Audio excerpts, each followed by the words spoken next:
My lord, I've been walking around this desert for days. Everywhere there's sand, and I hate it. I hate sand. I'm going crazy here. And then there are those bats who keep swarming around me. Whoa. Oh, were you standing there the whole time?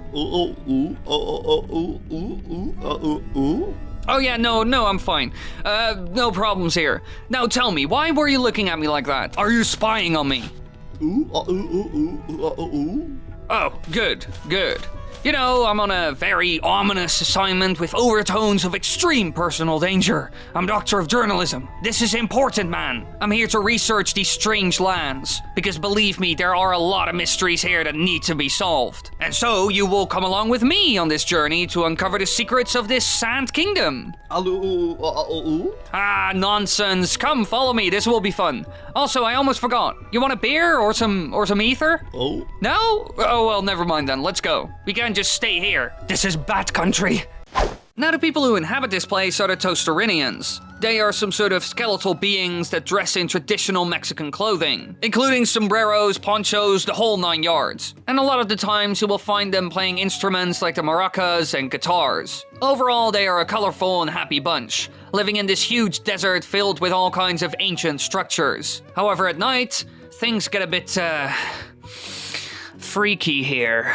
Because monsters will suddenly pop up, and these beings look quite familiar. And no, I'm not talking about the bats. The creatures who come out at night are known as the chinchos. They are short, mummy-type enemies with a skull for a head, and their eyes are in the shape of stars. Clearly, they are an undead, dark purple version of the inhabitants of this place. They appear by rising out from the ground, usually in large groups, and you can beat them by jumping on top of them, just to give an example. At that point, they are stunned for a short amount of time and quickly heal the damage, so you can't really defeat them. But where do these demon-like creatures even come from? Well, after snooping around this place, I think I have an explanation. We see a lot of old buildings in this desert, so it could be that these are the fully dead citizens of the kingdom that were buried in such structures. They look a lot like mummies after all, and we know these guys are kind of undead, so maybe they never die or were resurrected again after death. Now, I'm not sure why they would turn them into mummies then, but we don't know a whole lot about their history after all. However, I've come up with another explanation that's an even better fit, I would say. These creatures are actually cursed. If you strip them down, it is revealed that they are dark purple Tostarinians covered by bandages. All the bright color has been drained out of them, which in my opinion is already a sign that there's something very wrong with them. Aside from that, they can only come out during the night, which isn't the case with the normal folks around here, so that's another sign that they might be cursed. And the last and biggest clue is that they are found all over the world. Of course, you mostly see them in the Sand Kingdom, but this isn't the only place where you can find them. And thanks to this, the ancient mummy theory doesn't make a whole lot of sense. If that was the case, you wouldn't really see them in other kingdoms. So I think they are cursed. Now, we don't know who turned them into these demonic undead creatures, but they don't keep records of anything here. All they do here is party, which I'm a fan of, but that won't help us here. So I guess we will look into the history of this place ourselves. Now come, follow me.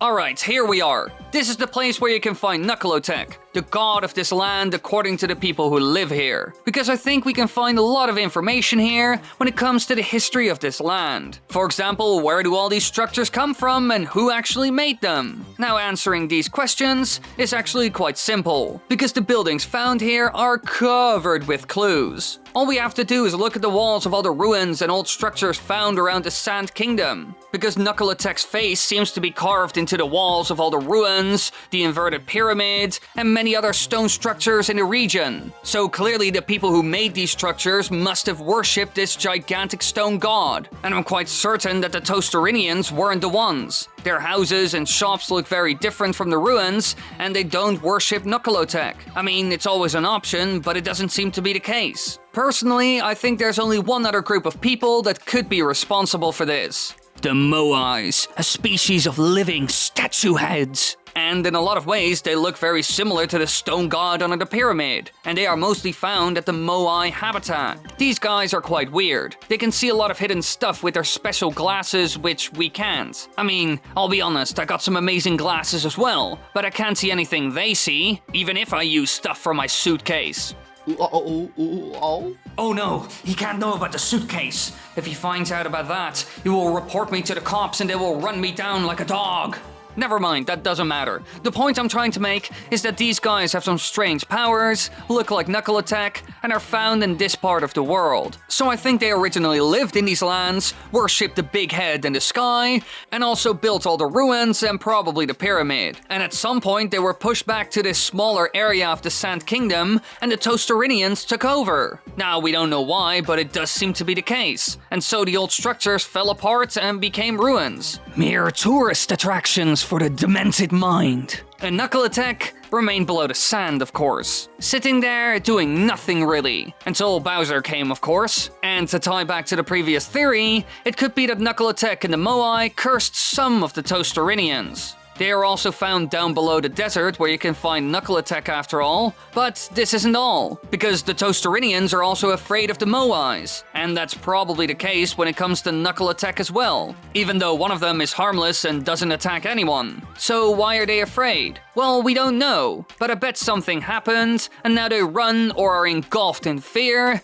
as soon as they see one of them. So there must be some sort of link here. But sadly enough, the Toasterinians don't want to talk about it, and the Moais run away as soon as we get close. So we will never get a definitive answer. Now, we've gotten all the information from this place as far as I know, so it's about time we go back.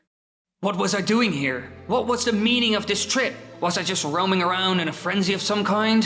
Who knows? All I know is that my story was finished. I had seen all I could. I had uncovered the mystery, turned every stone, I fully searched this desert, and I wasn't even halfway through my suitcase. So, at the end of the day, I would call that a win. Thanks for watching, everybody. I hope you enjoyed this very, very weird video. It's a bit strange. It came to me in a dream. I hope you enjoyed it. At least leave a like, subscribe, click the bell button, tell me in the comments what you think, and be sure to share the video because the channel's dying. Help.